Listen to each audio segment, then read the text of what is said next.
Hello everyone, my name is Morgan. This is my channel Pisces Paperbacks, and today I am wrapping up all the books that I read in June.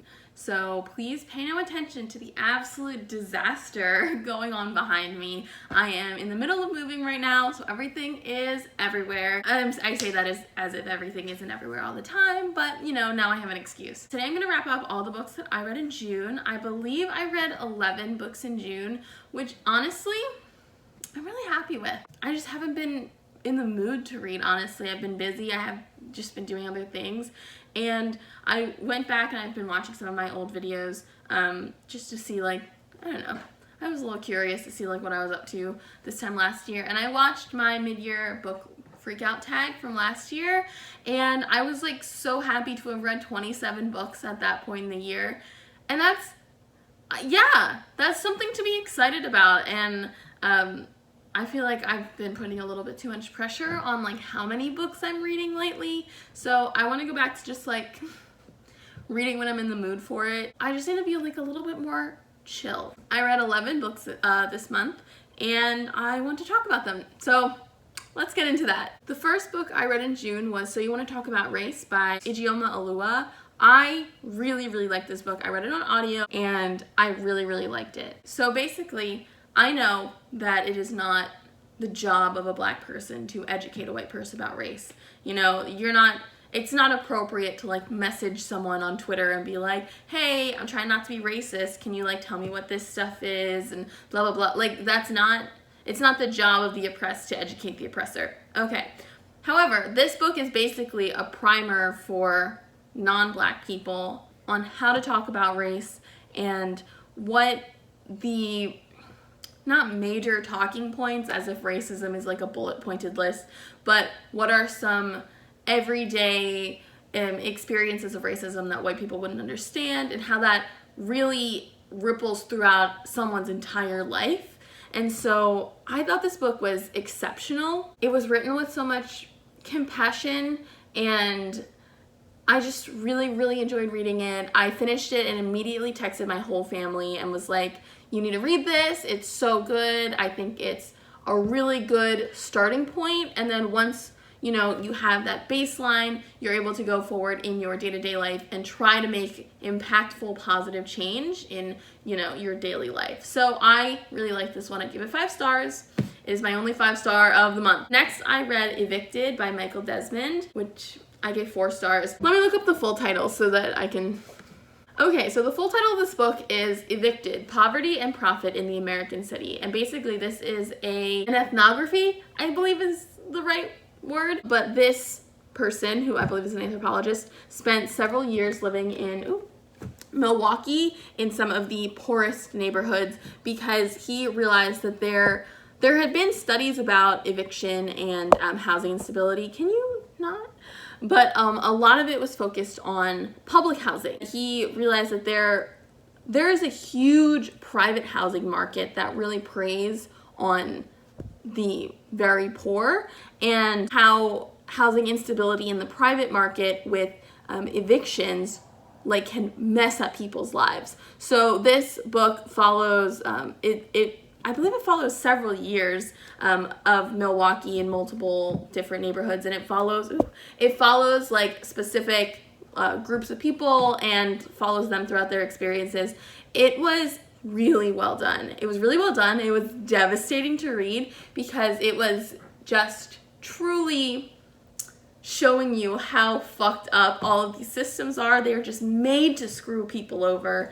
But I do highly recommend it if that's something you're interested in. It is written by a white author, and he does acknowledge that and talk about how that affected his time there in the afterward. So I really liked this one, but that was rough. It made me so mad. Up next, I read The Magnificent Monsters of Cedar Street by Lauren Oliver. So this is a fantasy middle grade book about a girl whose name I don't remember, but she and her father run basically an animal refuge vet clinic for monsters, which are fantastical creatures that live in our world but hiding because, you know, people will hunt them down. And one day the girl, don't remember her name still, wakes up and her father and all of the monsters have disappeared. she doesn't know where they are, so she kind of goes off on this hunt. I gave it 3 stars. I thought it was like a fun middle grade book. I feel like a lot of the book was frustrating because plot points would just happen to the characters. I didn't feel very much like she was making any decisions, except with a few exceptions, so that wasn't really like my favorite. I would also like to say that the author, Lauren Oliver, is one of the co-founders of Glasstown Entertainment, which is a publishing imprint that recently, maybe not came under fire, but was one of many called out, rightfully so, by authors of color on Twitter or employees of color on Twitter for not being a open and accepting and racially aware workplace. Many people came forward and said that they felt very belittled and not heard when listening or when working there. So I probably will not, I don't really recommend this book, and I probably won't read, I won't read anything else from this author. So, you know, I just wanted to put that in there just in case, because I'm trying to be more aware of who, not just the author, but like who is publishing the books that I read. So yeah. Up next, I read The Chestnut Man by Soren Sveistrup. I gave this book 2.5 stars, and I am not going to really talk that much about it because I did a full video just talking, reviewing, and discussing this book. It is basically about a serial killer in Copenhagen who is killing women and leaving little chestnut men, which is like 2 chestnuts screwed together with matchsticks for arms and legs. It's called a chestnut doll. He's leaving them at every crime scene, and forensics turns up a fingerprint on one of the chestnut men that matches the fingerprint of a girl who disappeared a year ago.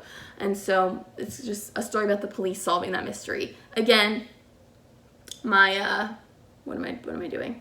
The review that I put up, I'm gonna link it in the cards. The next book I read was Rebel by Beverly Jenkins. This is another historical romance. I read another historical romance by Beverly Jenkins in March, I believe, and it was called Tempest, and I did not like it. But that was mostly my fault because I did not read the description at all before, so I should have known that.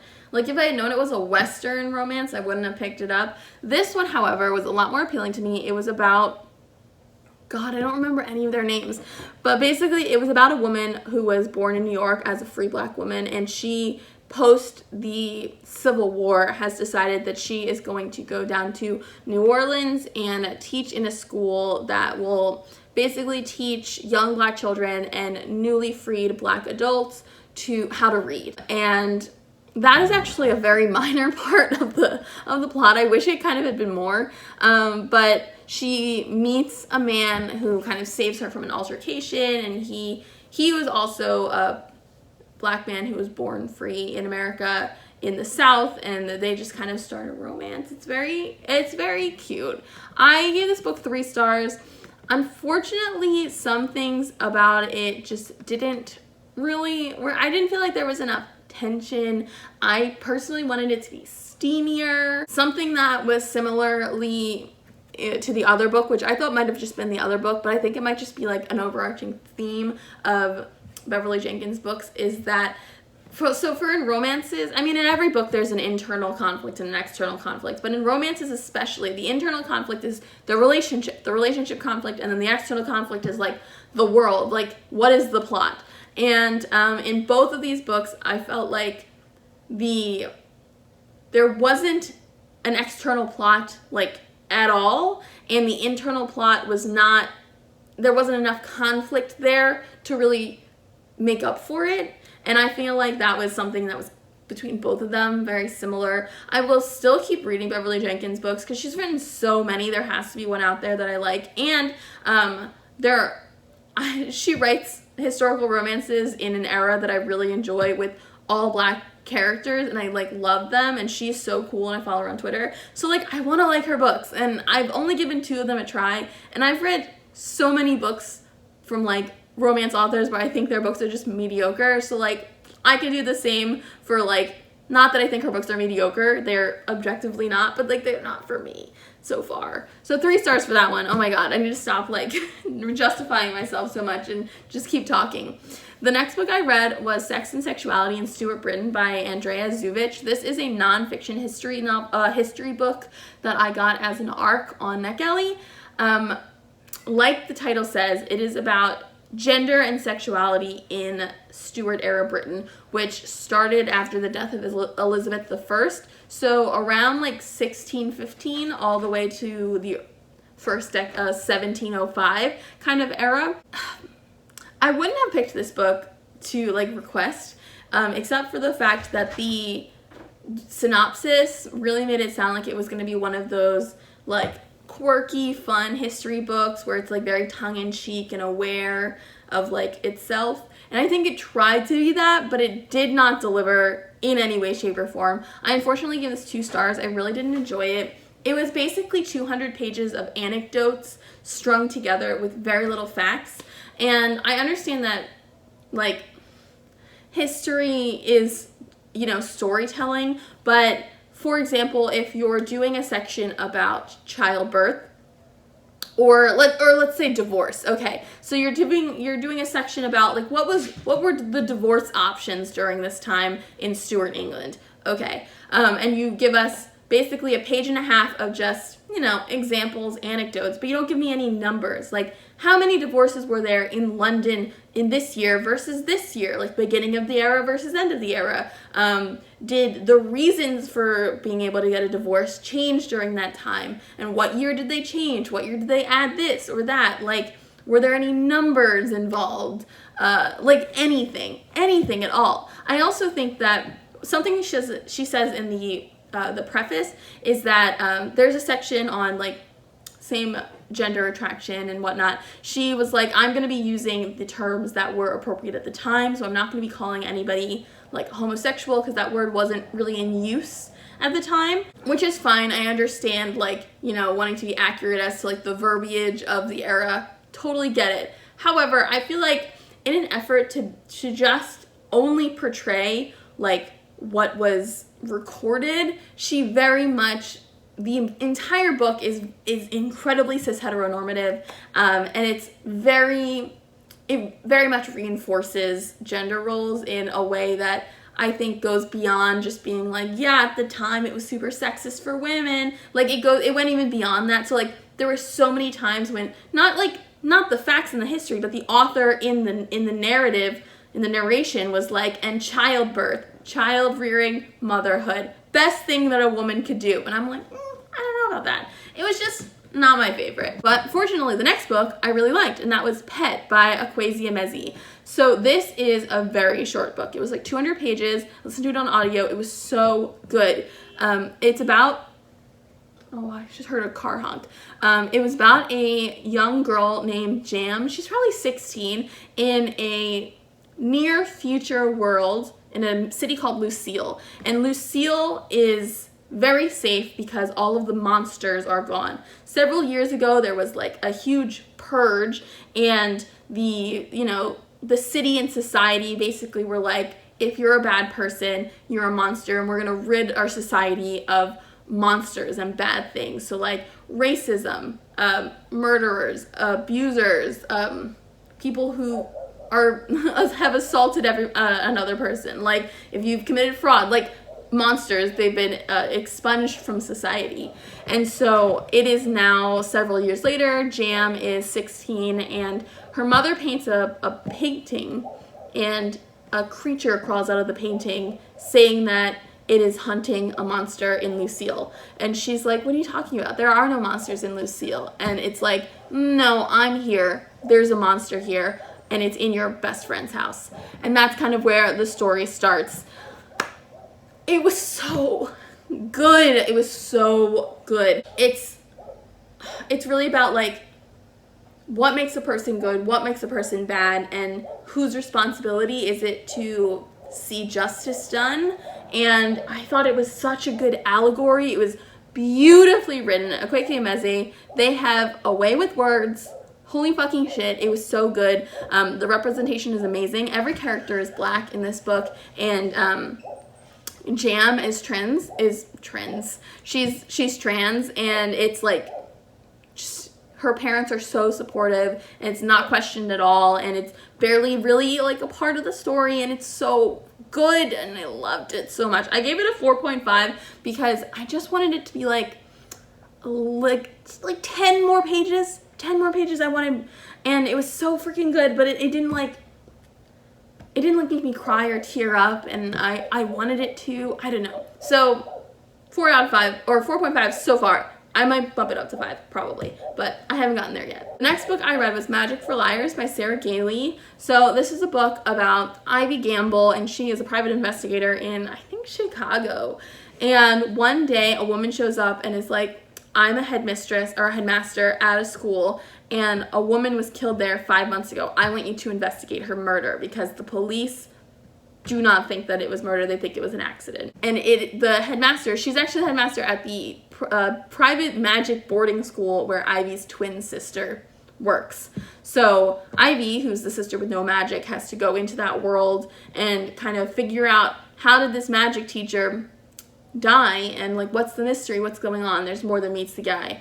I really wanted to read this book for a really long time. This is actually the new release that I mentioned in my mid-year wrap-up, or my mid-year freak-out tag last year, that I like really wanted to read. And it's so funny that I like finally read it like a year later. Unfortunately, it did not quite live up to my expectations. I feel like there was a lot of really interesting character studies being done, but the plot just kind of was almost a little boring. I loved the magic. I thought it was so cool and like casual and like so built into our world. Or maybe it wasn't Chicago, because definitely takes place outside of Oakland, California. I take back the Chicago thing. It's in California. Anyway, I really, really enjoyed it, but not nearly as much as I wanted to. And there were quite a few things that let me down in like, there was like a weird romantic interest going on between the main character and one of the other teachers, and it just happened like so fast, and like, I don't know. I gave it a 4. I'm probably gonna bump it down to a 3.5, unfortunately, which is kind of disappointing, but I'm still really glad I read it because I've wanted to read it for so long. It was also a gift from my mom, so I'm glad I read it too, and yeah, I don't know. That was just okay. Up next, I read Mating the Huntress by Talia Hibbert. I give this 4.5 stars. This is a smutty novella about a werewolf hunter and a werewolf who fall in love and get it on, and I loved it. Basically, oh my god, I don't remember their names. I don't remember anybody's name. Basically, the werewolf is a werewolf one night, and the girl, oh god, I need to figure out her name. Okay. Her name is Chastity, and her sisters are out hunting the werewolf, Luke, one night, and he, instead of like killing the sister outright, takes her sweatshirt, which is actually Chastity's sweatshirt, because he's like, oh my god, that's my mate, my true mate, that's her sweatshirt, I need her scent. And so for a month, he's been coming into the cafe where she works every day, trying to get up the nerve to talk to her, Googling how to talk to human women, to like interact with her socially, and it's like so cute. And at the same time, she every day has been like, that's a werewolf, I'm planning to kill him. So when he finally asks her out, she's like, yeah, I'll come over, because she's gonna try and kill him. And it goes from there. It's really cute. I know that doesn't sound cute, but it's really cute. She like stabs him in the chest, and instead of being like, what the fuck, he's like, yes, this is the woman for me. And it's so cute. It's like a Halloween themed romance. I was so into it. 4.5 stars. I wanted more. It was very steamy, and the sex scenes were great. Highly recommend. So yeah, that was really good. Next, I read Wilder Girls by Rory Power. This really made the rounds last year, and I bought a copy earlier this year. Rory Power's second book, Burn Our Bodies Down, comes out on July 7th. I have an ARC from NetGalley, and I really want to read it before it comes out. So that is like my goal for the next week. Anyway, Wilder Girls is a sci-fi horror novel set on an island off the coast of Maine. The only thing on this island is the Raxter School for Girls or something like that. And about a year and a half before the book starts, the island was quarantined because a weird disease called the tox started mutating everything on the island, plants, animals, and people. So it's about a year and a half later, all of the girls are just like mutated, fucked up. One of the main characters has like a weird bone spur that grew over their spine. The main character, Hetty, like one of her eyes sealed shut and there's like something growing in there and they don't really know what it is. So it's very like body horror. And the plot is basically like, it's been a year and a half, they're stuck on this island, and then one of Hetty's friends goes missing. And so she has to try and find him, or find her. And I really liked it. I thought it was very interesting. I really liked the horror. I really, really liked the relationships. It is a queer book. Hetty and is into girls. Kisses the girl in the middle. It's very nice. Something that was really funny is that when it first came out, it was like making the rounds on BookTube. People were like livid about the ending and talking about how like it ends in the middle of a sentence, in the middle of a scene. It's so inconclusive. It's missing pages, and people would be like, I started flipping around to see if mine like was a misprint and if there was more book. And I was like literally expecting it to end in the middle of a sentence. It ends just an ambiguous ending. Like I was reading it and I was like, okay, this is going to be the last page when I flip it because, you know, we're getting to the point where it would be an ambiguous ending. And I feel like that's really typical of horror. Like, is it just me? I feel like it was very well done, but like a pretty standard ending, right? You can't just like, if you come up with something so crazy, you can't just like wrap everything up perfectly because no one's ever going to be happy with how it's done. Whereas if you leave it ambiguous, you can decide if it's happy, if it's going to be happy or sad. And I always pick the happy stuff. So I liked it. I really liked this book. I gave it 4 stars. Last book. This is the last one. Was American Spy by Lauren Wilkinson. I talked about this a bunch in my moving vlog. So I'm going to link that as well. This is a historical thriller that takes place in the 80s about a girl named Marie. She is an FBI agent and she's recruited to kind of go undercover and get close to the leader of a newly formed African government. I forget what the name of the city or what the country is. I listened to this on audiobook, so a lot of the names just like flew out of my head. And she's recruited to get close to the leader and get a little bit of information on what he knows because the American government has kind of like planted some people in their government. Anyway, and it's really what it's about. It's about her as an FBI agent. That's like the pitch. The actual book is less of a thriller and more of a character study. It's very much like the first half is her growing up in 1970s New York and what it's like to have you know, a white passing mother and a black father, and like the influence of her sister on her life choices. And it's very much like just her life and what it's like to be a black FBI agent, a black woman in the FBI during this time. And then the second half is more like the political intrigue. I unfortunately did not love this book, and it's mostly my fault. The book itself is very well done, I will have to say. If any of that appeals to you, I think that you would really like it. However, ideologically, I disagree with a lot of like the background stuff that the American government is doing. So it's just not really fun to read about, and that's really the problems that I have. Again, I go into it in a lot more depth in my reading vlog, so check that out. And with that, this video is already like a little bit too long, so I'm gonna wrap it up. I hope you enjoyed. Let me know what you guys read this month. Let me know if you read any of the books that I read, or if you're planning on reading them. What are your thoughts? And I will see you in a little bit. I'll see you soon in my next video. Okay, bye.